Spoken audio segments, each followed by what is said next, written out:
여러분 안녕하십니까? 무더운 더위 잘 보내시고 계신지요? 경기도 고양시의 행신참좋은 오래간만에 인사드리겠습니다. 반갑습니다. 어제 국토교통부에서는 민간 택지에 대해서 분양가 상한제를 적용하겠다고 발표를 했습니다. 아마도 빠르면 이번 가을 10월부터 민간 택지의 분양가 상한제가 적용될 것 같습니다. 오늘은 국토교통부에서 발표한 것을 토대로 분양가 상한제에 대해서 간략하게 소개하는 시간을 갖도록 하겠습니다. 여러분 좀 이따 뵙겠습니다.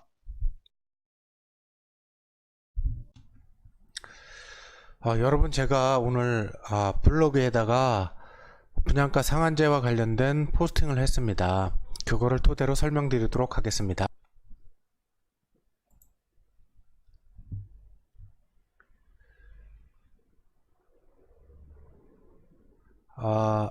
국토교통부에서는 2019년 8월 12일 날 민간택지 분양가 상한제에 대해서 발표를 했습니다.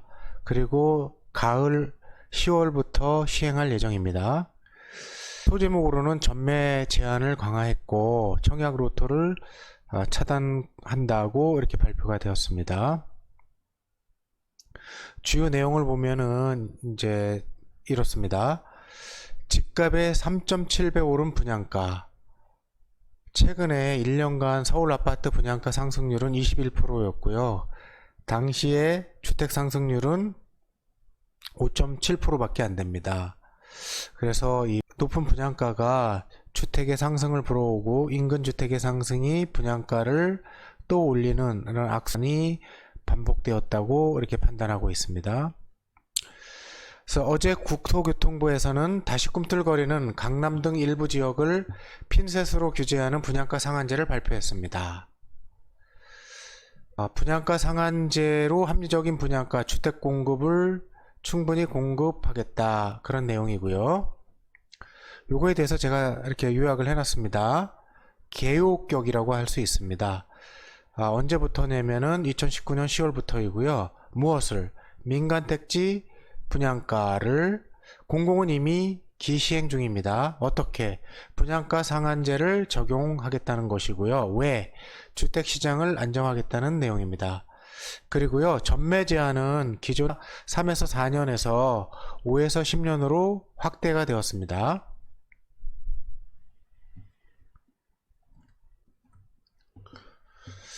그렇다면은 민간택지 분양가 상한제가 적용되는 것은 어딜까요? 제가 간략하게 정리를 해봤는데요. 특이할 점은 지정 요건 중 필수 요건의 애매함을 단순화 명확화하였다는 것입니다. 즉, 투기가열지구로 지정된 곳으로 단순화하였습니다. 이렇게 되면은요, 서울 25개 자치구 전 지역하고 세종시, 과천시, 하남시, 광명시, 성남 분당구와 대구 수성구 등 총 31개 지역이 분양가 상한제를 적용받게 되겠지요. 이 부분에 대해서는 좀 중요한 것 같아서 제가 좀 더 자세히 설명을 해드리도록 하겠습니다. 국토교통부 보도 자료를 보고 설명을 드릴게요. 요거는 이렇게 되어 있습니다. 민간택지 분양가 상한제 적용기준 개선, 이렇게 나와 있고요. 민간택지 분양가 상한제 지역 지정 요건을 개선했다는 내용입니다. 주택법 시행령 개정을 통해서요. 민간택지 분양가 상한제 적용 지역 지정 요건이 매우 엄격하여 최근 시장 불안 조짐이 있는 서울도 상한제 적용이 불가한 상황이었습니다.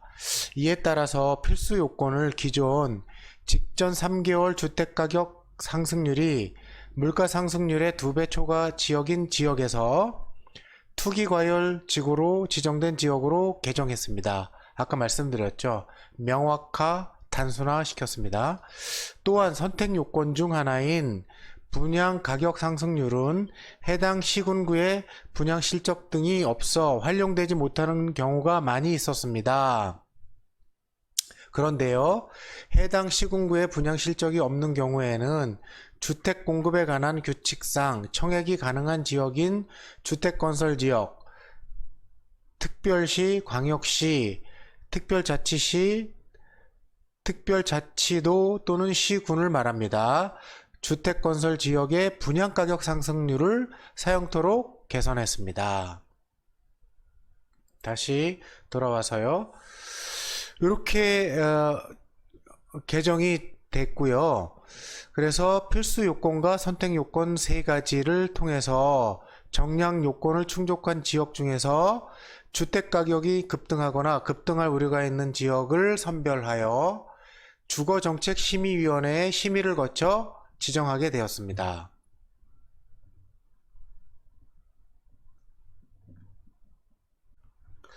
이번 발표에서 우리가 눈여겨봐야 될 것은 이겁니다. 전매 제한을 강화했다는 내용이거든요. 그거에 대해서 좀 알아보도록 하겠습니다. 정부에서는 전매 제한 기간을 기존 3에서 4년에서 최대 10년까지 확대 시행함으로써 청약 로또, 단기 차익을 볼 수 있는 청약 로또 차단을 꾀하고 있습니다. 그 내용이 뭐냐면요. 여기 최대 10년 보이시죠? 맨 아래 10년 보이시죠? 여기 투기과열지구 내에서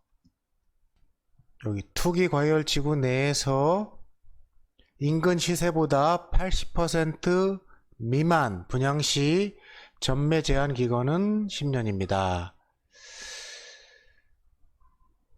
한편 전매 제한 기간 내에 불가피한 사유로 안녕하세요. 제가 촬영 중에 손님이 오셔가지고 잠시 안내를 해드리고 왔습니다.